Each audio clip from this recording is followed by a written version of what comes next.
this is an iHeart podcast. Guaranteed human. With no fees or minimums on checking accounts, it's no wonder the Capital One bank guy is so passionate about banking with Capital One. If he were here, he wouldn't just tell you about no fees or minimums. He'd also talk about how most Capital One cafes are open 7 days a week to assist with your banking needs. Yep, even on weekends. It's pretty much all he talks about, in a good way. What's in your wallet? Terms apply. See CapitalOne.com/bank. Capital One, N.A., member FDIC. Running a business is hard enough. Don't make it harder with a dozen apps that don't talk to each other. One for sales, another for inventory, a separate one for accounting. That's software overload. Odoo is the all-in-one platform that replaces them all. CRM, accounting, inventory, e-commerce, HR, fully integrated, easy to use, and built to grow with your business. Thousands have already made the switch. Why not you? Try Odoo for free at odoo.com. That's odoo.com. Brought to you by the reinvented 2012 Camry. It's ready. Are you? Welcome to Stuff You Should Know from HowStuffWorks.com.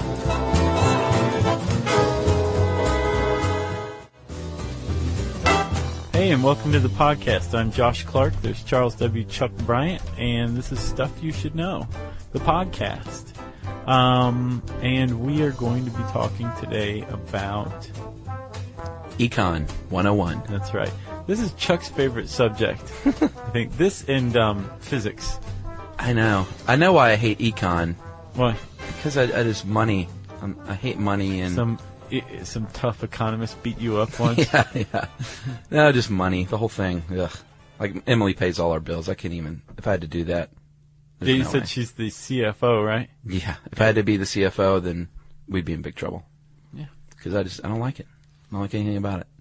Well, this is more less household economics, more macroeconomics. Yeah, this is interesting, I thought. This is there's a historical battle involved. The 70s, people in bell bottoms, probably. Jimmy Carter makes an appearance. Ronald Reagan, everybody. It's the whole cast of characters. Let's do it. Stagflation. Well, Chuck, I was reading an article, as is my way, about rampant inflation in 2011. Yeah. And basically, this guy named Michael Snyder is warning that we're going to see, I think as he puts it, inflation that we've never seen before in the U.S. And inflation's this huge boogeyman where money buys less because prices rise. Yeah. And there's all sorts of reasons it comes about, but one of the if you look at classic economics, the reason why inflation tends to happen is that there's too much of something, right? So the old supply and demand. Right. You have, in this case, too much money on the market. Therefore, since money is subject to supply and demand, more money there is on the market, the cheaper it is because there's more of it. So demand goes down. Sure. Prices go up, right, for the cost of goods. And services. Exactly.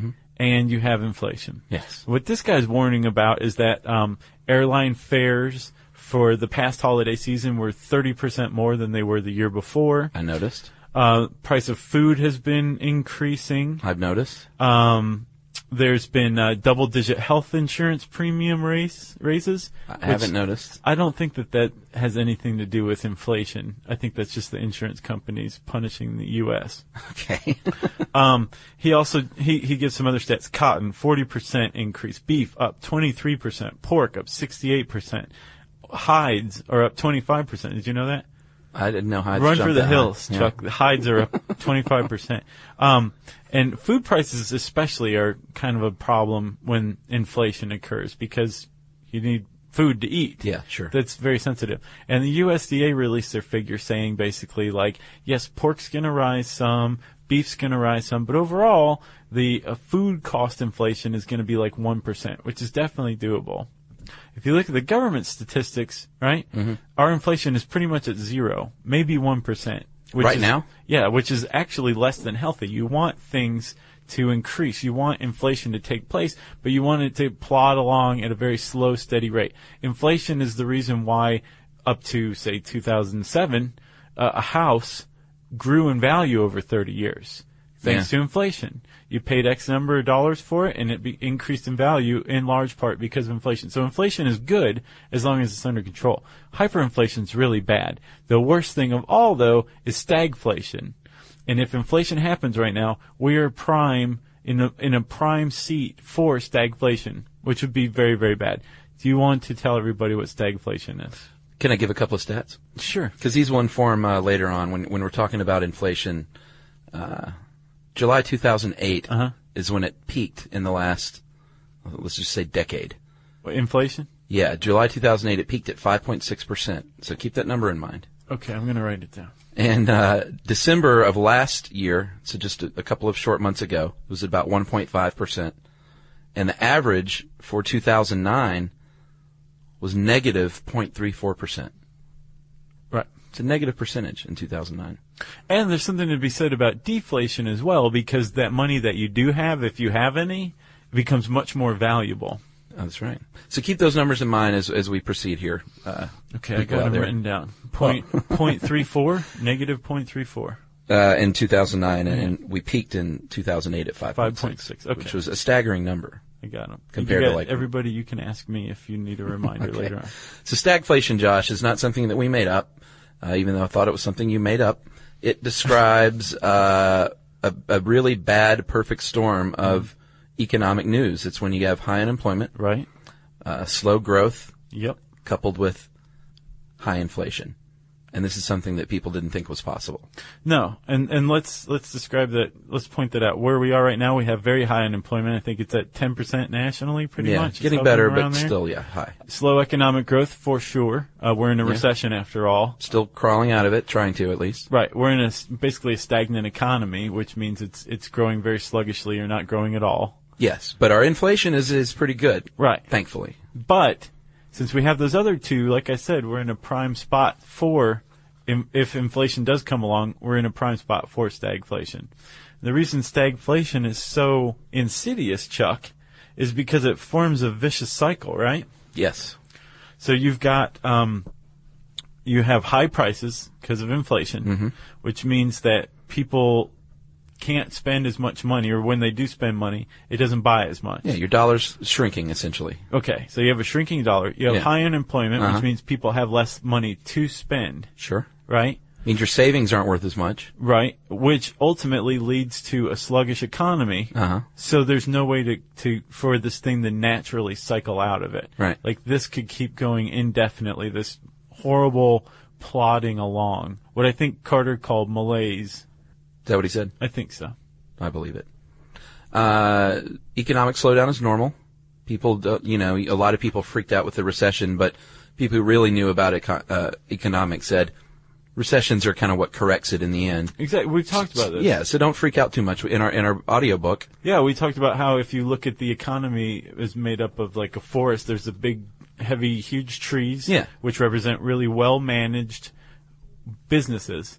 And then you've got the underbrush, which are just kind of add-ons. They're artificial almost. They shouldn't necessarily be there. They're kind of sucking off of the bubble speculation and artificially inflated economy, right? Right. And then when the wildfire comes along, which is the recession, the underbrush is burned away. Right. And things correct themselves. Sure. It's a pretty dehumanizing way of looking at things, It really but so is economics. Yeah, you're right. And prior to the 70s, people didn't think this was possible because of our friend Mr. Keynes, John Maynard Keynes. With stagflation. Yeah. It wasn't even a word before the 70s. Yeah, well, we should point out, too, it's a contraction of stagnant and inflation, if you didn't figure that out. Yes. So there that is. Somebody thought it was stag party and inflation. Oh, really? Someone out there. Someone out there did. Yeah. Well, a lot of people thought bartering was bartending. Support for the show comes from Public, the investing platform for those who take it seriously. On Public, you can build a multi-asset portfolio of stocks, bonds, options, crypto, and now generated assets, which allow you to turn any idea into an investable index with AI. It all starts with your prompt, from renewable energy companies with high free cash flow to semiconductor suppliers growing revenue over 20% year over year. You can literally type any prompt and put the AI to work. It screens thousands of stocks, builds a one-of-a-kind index, and lets you backtest it against the S&P 500. Then, you can invest in a few clicks. Generated assets are like EFTs with infinite possibilities, completely customizable and based on your thesis, not someone else's. Go to public.com/podcast and earn an uncapped 1% bonus when you transfer your portfolio. That's public.com/podcast. Paid for by Public Investing. Brokerage services by Open to the Public Investing, Inc. Member FINRA SIPC. Advisory services by Public Advisors LLC. SEC registered advisor. Generated assets is an interactive analysis tool. Output is for informational purposes only and is not investment recommendation or advice. Complete disclosures available at public.com/disclosures. Every great idea deserves the power to bring it to life. Meet the all-new Dell XPS laptop, the perfect combination of style, power, and performance, designed to elevate everything you do. With its modern, ultra-thin design, it's as stunning as it is functional. And the battery? It's built to last all day long, from that first sip of coffee to your evening wind down without missing a beat. And when it comes to performance, the XPS doesn't just keep up, it leads the way. Whether you're tackling your biggest projects or bringing your creative vision to life, it's built for editing photos, mixing tracks, and designing masterpieces. Powered by the Series 3 Intel Core Ultra processors, the XPS gives you the freedom to create without limits all day long. The Dell XPS proves there's no need to compromise. Style, power, and reliability come together in one expertly crafted machine. Check out the all-new Dell XPS at dell.com/XPS. I noticed that we got a lot of People on Facebook suggestions said for bartending podcasts Yeah. all of a sudden after the bartering podcast. People got their whistle wet. So if you're Keynesian in your economic theory, you're going to favor supply and demand, and you're going to think that's pretty much what it's all about. Demand is high. You got a booming economy. Prices are going to go up. Right. Inflation's going to rise some in relation to the economy rising. Right. What you're talking about is the Phillips curve, right? Yeah, was that the Phillips curve? Yeah. So the x-axis of the Phillips curve is unemployment, Yes. and then the y-axis is inflation, right? Yeah, and that happened from about 58 to 73, post-war boom. Things were rising in sort of not a 1-to-1 ratio, but evenly. Well, it even happened before then. Like the Phillips curve is vetted. That it is correct. Basically, as unemployment rises, inflation goes down naturally. And if you have low unemployment, inflation rises. The converse is true, supposedly, right? Right. And the reason why is because when unemployment's high, demand is low, therefore inflation is down, prices are low, so inflation's down. Right. And historically, this holds up. If you go back and chart all this up to the 70s, this was the case. And that's how it is naturally. The problem is the Fed in the 60s thought, well, if we just keep unemployment artificially low, we'll trade that off for slightly higher inflation, but we can keep on top of that. So we can expect high inflation and act accordingly, but we'll have artificially low unemployment or near full employment, which is where everybody's employed. Yeah, they basically thought the rate of inflation would rise in a safe manner that they could keep up with. Yes. Do you remember, I don't know if I've used this before, but do you remember that Simpsons where Homer brings home Pinchy the lobster? Yeah. Have I used this one before? I don't think so, but I love that episode. And puts Pinchy in the fish tank, and Pinchy needs salt water, but the goldfish needs fresh water, so he keeps adding salt and then like regular water until they're both like half floating in the middle of the Trying tank. to balance it, and you end up killing both. Right.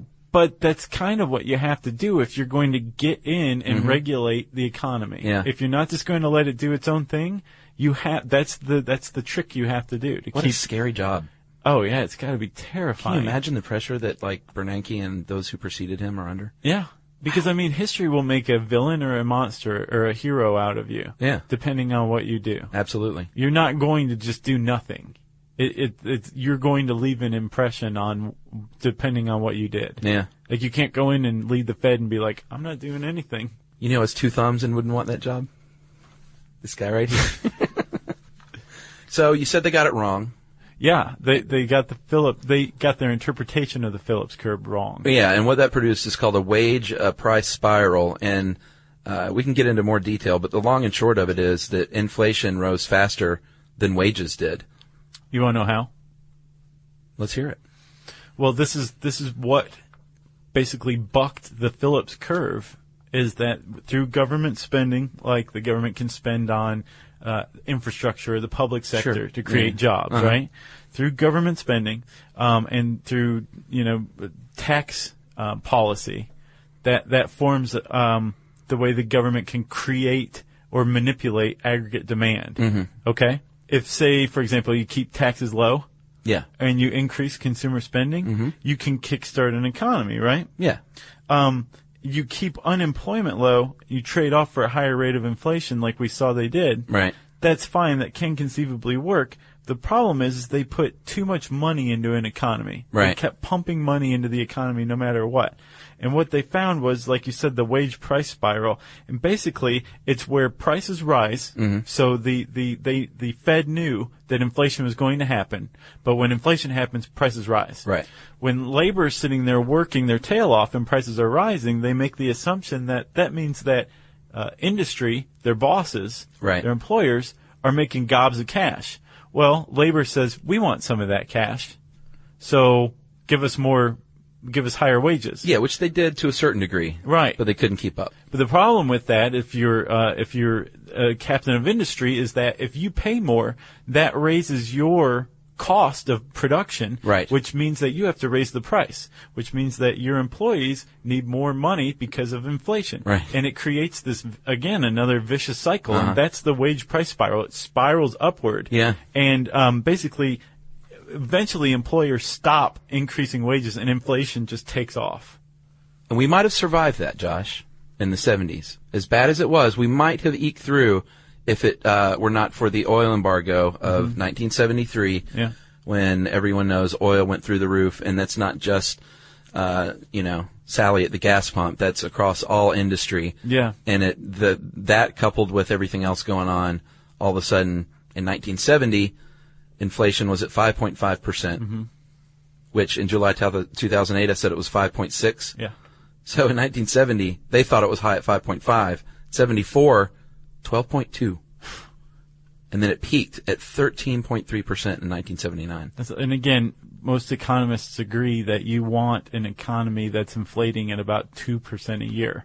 This is 13%. Yeah, I mean, in July 2008 at 5.6%, people were freaking. And imagine 13.3%.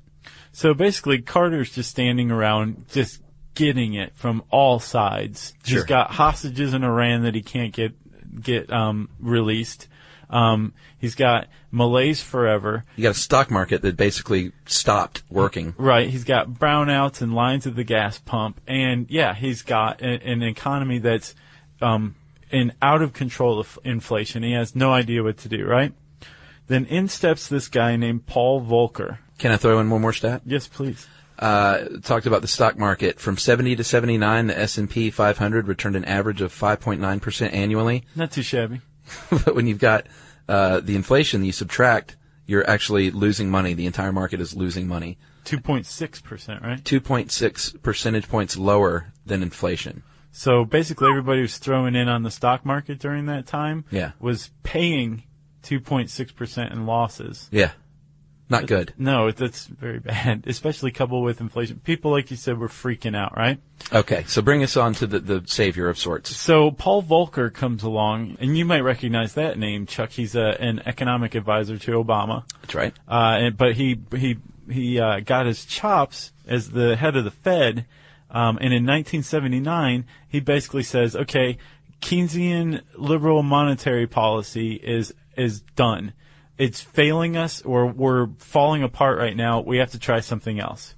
And basically what they tried was the stuff that was created. It's called neoliberalism. It's created by a guy named Milton Friedman.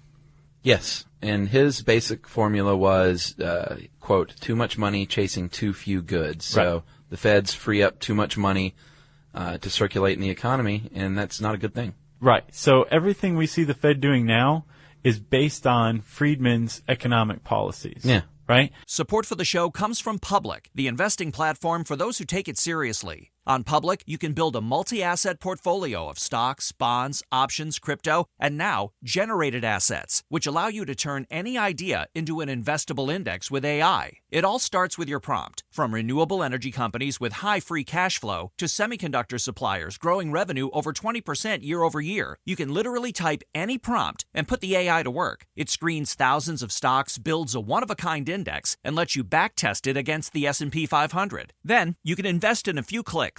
Generated assets are like EFTs with infinite possibilities, completely customizable and based on your thesis, not someone else's. Go to public.com/podcast and earn an uncapped 1% bonus when you transfer your portfolio. That's public.com/podcast. Paid for by Public Investing. Brokerage services by Open to the Public Investing, Inc. Member FINRA SIPC. Advisory services by Public Advisors LLC. SEC registered advisor. Generated assets is an interactive analysis tool. Output is for informational purposes only and is not investment recommendation or advice. Complete disclosures available at public.com/disclosures. Every great idea deserves the power to bring it to life. Meet the all-new Dell XPS laptop, the perfect combination of style, power, and performance, designed to elevate everything you do. With its modern, ultra-thin design, it's as stunning as it is functional. And the battery? It's built to last all day long, from that first sip of coffee to your evening wind down without missing a beat. And when it comes to performance, the XPS doesn't just keep up, it leads the way.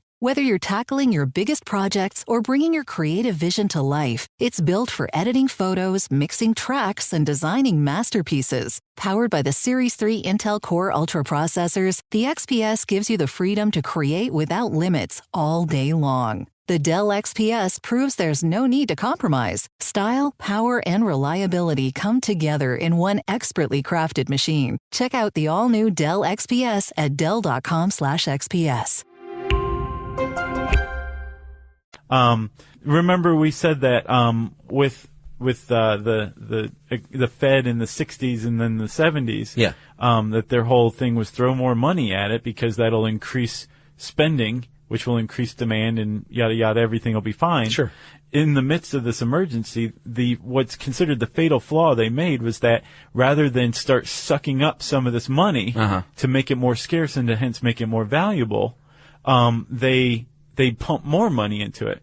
Well, Volcker comes along using Friedman's ideas and says, we got to get some money off of the market. Yeah. So we're going to start buying it up. And what they did was they started issuing treasury bonds. They sold T-bills. That's how the government issues and purchases debt.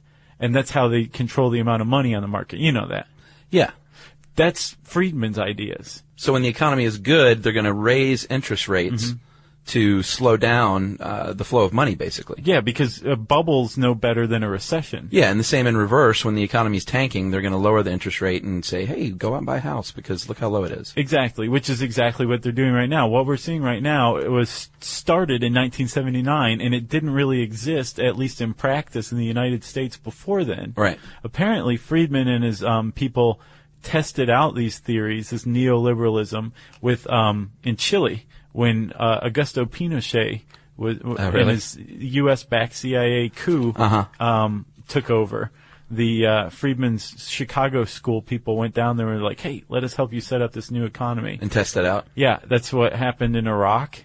Right. Apparently it was designed to figure out how to get the U.S. mitts in other countries' coffers by setting up an economy that was very friendly to capitalism. Yeah. It happens here now too. One of the results of it, Chuck, is when you cut off the flow of money, and this is the reason why the Fed in the 60s and 70s didn't think to do this. When you cut off the flow of money, that means companies have less money, right? Right. Demand goes down, and people get laid off. Yeah. So since the focus of the Fed during the post-war boom and up into the late 70s was to keep unemployment as low as possible. Yeah, it was all on jobs at the time. Right. The way Friedman looked at it was the opposite. Like, no, you don't focus on that. You focus on keeping the economy growing at a manageable pace. Maybe don't worry quite so much about unemployment. As a result of that, you choke off money, unemployment goes up. So inflation, in fact, is what the current standards think controls the economy more so than the joblessness rate. Right.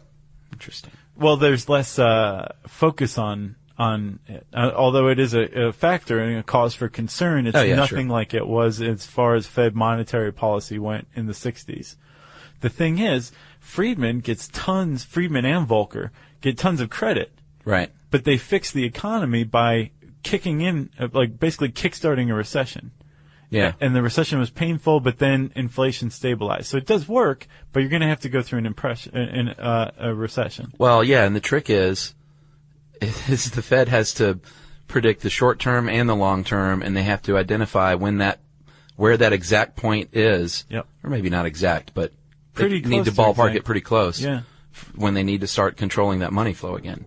Yep. And the interest rates, and good Lord, it's all in the hands of a few, isn't it? Right. Well, if you raise interest rates too early, what you're going to do is stop borrowing. You're going to stop growth. Right. Right. So if your economy hasn't really been kickstarted and is on its own, then you're gonna push it right back into a recession, a double dip recession. Right. Yeah. If you wait too long, then there's going to be too much money on the market, right. Which is what that guy I was talking about at the beginning is worried about. That there's a lot of money in like cash reserves and banks and people hoarding it, but once it eventually hits the market, our inflation's going to just go through the roof. Is he worried about stagflation? Does he think it's coming? He's worried about inflation, and if we remain in these factors, then I'm saying that would cause stagflation. Right. But I guess I got one last thing. What you got? The irony of Friedman's success proves the Phillips curve works. Yeah. When his policies carried out by Volcker kicked in unemployment, and unemployment rose, inflation went down. Yeah, you're right. Yeah. I've never felt so helpless in my life. Yeah, we're in trouble. We're just small little pieces in this whole puzzle. Yeah, we are. That's why they call it macroeconomics. And that's why you're concerned with microeconomics. Well, yeah. Because you love your CFO. Exactly. The end. And my house rate just reset lower, so I'm all happy right now.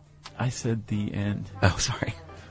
If you want to learn more about stagflation, can I borrow some money then, Chuck? No, because that's going to be used to pay down other debt. Okay. It's all a big vicious cycle like we talked about. Oh, well, while we're on it, while you're talking about debt, FYI, if you have fixed debt, right? Yeah. Let's say you owe somebody $12. Best time to pay that money off is when inflation is high. Money's cheap and abundant. Oh, yeah, good point. Yep. It's best to save when money's cheap. Right. Or when money's expensive. Right. Yeah. All right, so that's it, right?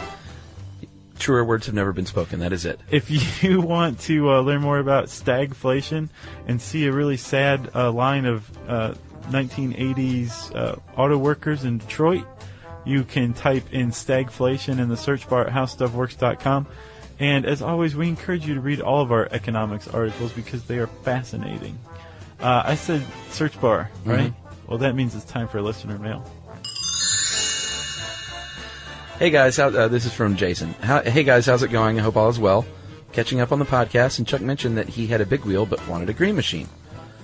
Well, my first memory actually is of a green machine. My friend Boomer got one, and my mom, Dot, who was the greatest mother ever, by the way, and I lived in an apartment complex. She was sitting on the bench outside with her neighbor, and I went to the top of the hill to try this green machine out. Came down as fast as I could, because that's what you do. And I figured I would skid right out in front of the bench. I was going very fast, though, pulled the handbrake the last second, and the handbrake came off completely in my hand, and I remember thinking, uh-oh. Then I was in my neighbor's arms running for the car as I crashed into the bench, busted my face and eye wide open. At the hospital, they had to put me in a straitjacket in order to stitch up my face. He was freaking out? I guess so. My eye was stuck shut for a few weeks, and my very next memory is the night my eye opened. I was at my grandmother Sis's house. What? He's either talking about his great aunt or his grandmother was named Sis. Okay. When it opened, I was really excited. I showed my grandmother. She told me to shush as Tic-Tac-Doe was on. Remember that show? I love that show. LOL, he says. These moments made me laugh so hard. Thank you, Chuck and Josh, for talking about the Green Machine and letting me reminisce. That's from Jason in Baltimore, Maryland. Way to talk about the Green Machine, Chuck. It was the best. It's good news. I bet you could find those on the eBay. They'll cost you some money. Maybe. So if you've got... I got nothing. Do you have one?